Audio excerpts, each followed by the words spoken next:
In this video, I'm going to show you how I turned this old silk wedding dress sample from my own collection into something even more spectacular using just some old tea bags and a few bits of leftover lace applique I had. Now the first step was to do some test swatches, so I used some old scraps of ivory fabric, I filled a big pot of water and added some tea bags. Now you're supposed to let them steep in the water for a while and then take them out and put your fabric in, but I was too excited to see how it would go, so I put the fabric in with the tea bags and not unsurprisingly some of the tea bags burst, so you'll have to excuse a few stray tea leaves. What I found fascinating was the different colours I got from the tea on the different kinds of fabric. You can see the tulle and netting picked up the colour very intensely and went almost an orange colour even though it's a synthetic. I hung the swatches on a drying rack to see how the polyester would pick up the colour, and it turned out not much, but the silk, which is the fabric of the dress I wanted to dye, looked gorgeous, a very strong amber colour.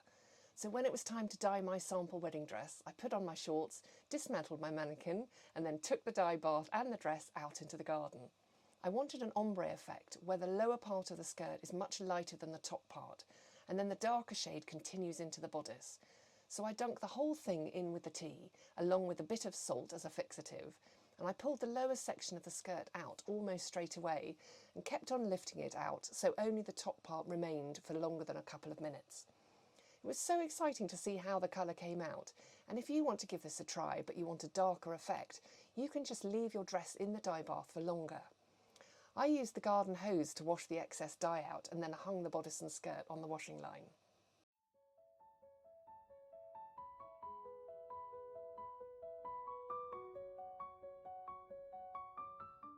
Once it had dried, I ironed it and then I put it back on the mannequin.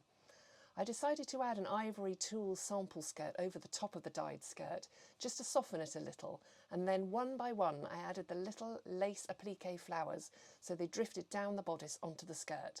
The great thing about using a natural dye is when you've finished you can just literally tip the dye bath, well in my case I just tipped it in the garden.